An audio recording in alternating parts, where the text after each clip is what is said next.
मोहम्मद सुहेल साहब माशी तज्जियाकार हमारे साथ मौजूद हैं। सर, सबसे पहले तो अपनी स्टॉक मार्केट की बात कर लें। मनफी आगाज़ हुआ है, आपको यही सूरत हाल आगे कंटिन्यू होती हुई नज़र आ रही है? बिस्मिल्लाहिर्रहमानिर्रहीम, बहुत बहुत शुक्रिया।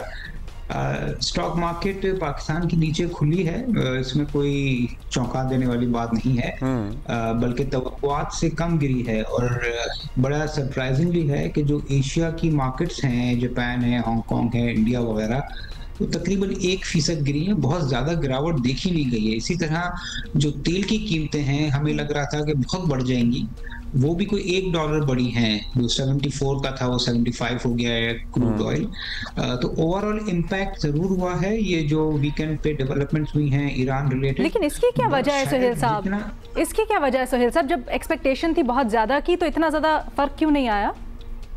मेरे ख्याल में इसकी वजह यह है कि अब दुनिया को पता है कि ये जंग कोई बहुत लंबी चल नहीं सकती। टेक्नोलॉजी बहुत आगे है, रिसोर्सेज लिमिटेड हैं। पाकिस्तान और इंडिया की भी जंग में हमने देख लिया कि जो टेक्नोलॉजी की वजह से चीज़ें बहुत जल्दी सेटल डाउन हो गई। तो आई थिंक दुनिया भर के इन्वेस्टर्स, चाहे वो कमोडिटी के हों, स्टॉक मार्केट के हों, वो शायद तवक्को कर रहे हैं कि ये कोई सालों या महीनों नहीं चलने वाला, ये शायद कुछ हफ्तों की बात है। इसी वजह से जो गिरावट है स्टॉक मार्केट की, या जो ऑयल की में इम्प्रूवमेंट आई है या वो बढ़ गया है, वो इतना ज़्यादा नहीं हुआ जितना हम फेयर कर रहे थे।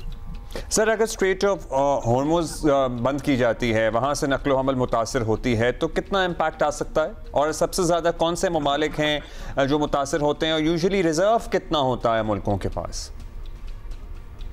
देखिए, जो जिनका इंपोर्ट ज़्यादा है, जिनके शिप से सामान ज़्यादा आते हैं, वो ज़्यादा मुतासर हैं, क्योंकि वहाँ पे रेट्स बढ़ जाएंगे। इसी तरह जो एक्सपोर्टिंग कंट्रीज़ हैं, उनका सामान सप्लाई चेन में भी इश्यूज आएंगे। तो ये अक्रॉस द बोर्ड हर मुल्क को इसका असर होगा, और स्पेशली जो ये रूट इस्तेमाल करता है, जिसमें पाकिस्तान भी शामिल है, उनको ज़्यादा असर होगा। मगर अगेन, जो मैंने आपके पहले सवाल के जवाब में बताया कि ये लोग एक्सपेक्ट कर रहे हैं कि ये कोई बहुत लंबा नहीं चलना। इस वजह से अगर एक मुल्क के पास 1 साल का बजट होता है, तो उसमें से अगर 15 दिन 20 दिन अगर ये मुतासिर रहता है, तो शायद कोई बहुत बड़ा क्राइसिस किसी मुल्क के साथ नहीं होगा। अच्छा, बैलेंस ऑफ करें। हाँ जी, पाकिस्तान के तनाजुर में हमें सुहेल साहब जरा बताइएगा, ये जो हम रिफ्लेक्शन देख रहे हैं स्टॉक मार्केट के ऊपर, मनफी 2000 पॉइंट, और तेल की कीमतें हमारे यहाँ पेट्रोल प्राइसेस बढ़ा दी गई थी जैसे ही जंग शुरू हुई थी ऑलरेडी उसी दिन। लेकिन पाकिस्तान के ऊपर क्या क्या इम्पैक्ट पड़ सकता है और पड़ेगा? देखिए, पाकिस्तान ज़्यादा मुतासिर होगा या ज़्यादा असरअंदाज होगा, इसलिए कि 2 साल से हम एक इकोनॉमिक स्टेबलाइजेशन के प्रोग्राम में हैं, जहाँ पे हम इकोनॉमी को संभाल रहे हैं, ग्रो नहीं कर रहे, संभाल रहे हैं। और बहुत मुश्किल से $3 बिलियन के रिजर्व कोई 11 बिलियन हुए हैं, जो अब 1 हफ्ते के बाद उम्मीद है कि 13 से 14 बिलियन डॉलर हो जाएंगे।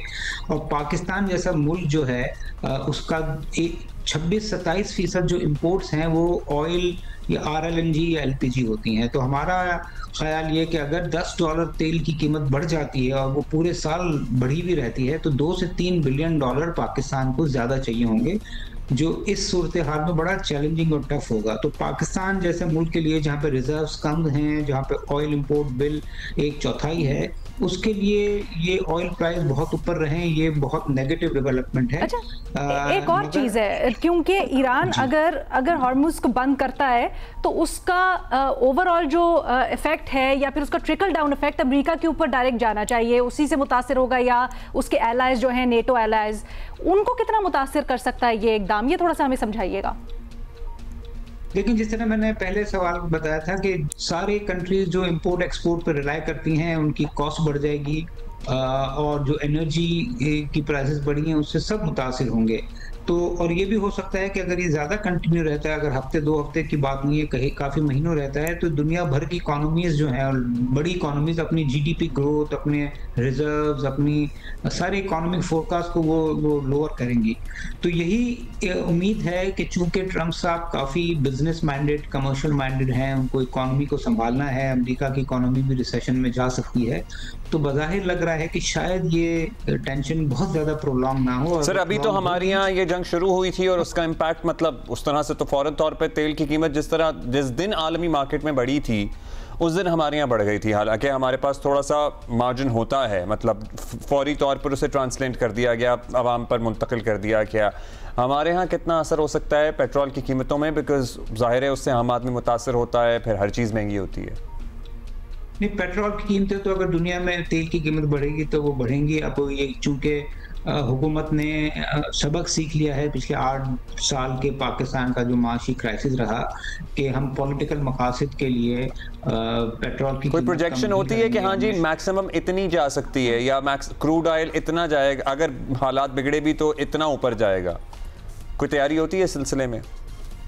नहीं, तैयारी नहीं। पाकिस्तान ने तो हर 15 दिन के बाद सर, हमारी नहीं, आलमी मार्केट में कोई प्रेडिक्शन होती है कि हाँ जी अगर हालात इसी तरह रहे या ये जंग बनी या स्ट्रेट ऑफ हॉर्मुज़, कोई प्रेडिक्शन होती है कि हाँ जी इतना इजाफा हो सकता है क्रूड ऑयल की कीमत में?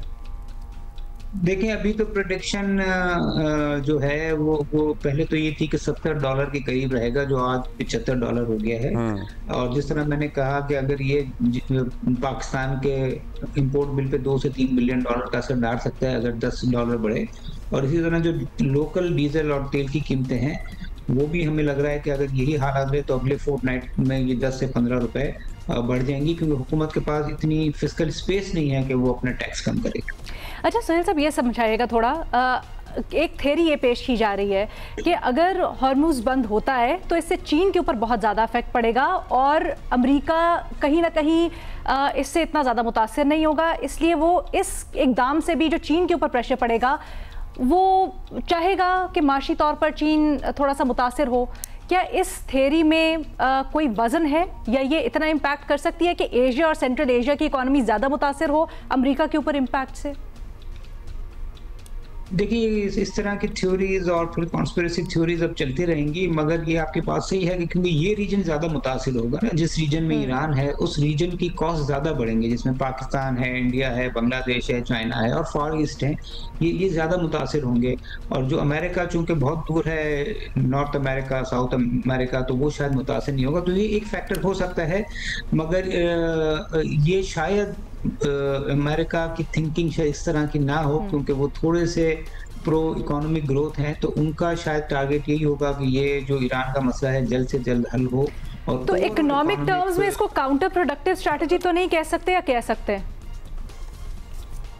नहीं, काउंटर प्रोडक्टिव स्ट्रैटेजी तो नहीं है, मगर देखिए मैंने कहा ना, चूंकि ये इंस्टेंट रिएक्शन ईरान की तरफ से आया है, मुझे नहीं लगता है कि इसमें कोई इस तरह की थ्योरी होगी कि चाइना को वो करना है। चाइना को अगर इफेक्ट करना है तो अमेरिका के पास टैरिफ और बहुत सारे और भी हथियार हैं। मुझे लगता है कि शायद ये एक ऐसी सिचुएशन डेवलप हो गई है कि इस रीजन को ज्यादा मुतासिर करेगी, मगर जिस तरह मार्केट्स हैं आज की, उससे बज़ाहिर लग रहा है कि जो मार्केट के इन्वेस्टर्स हैं, ये जो प्लेयर्स हैं, वो नहीं समझते कि ये क्राइसिस कोई सालों। ठीक है, बहुत शुक्रिया आपका मोहम्मद।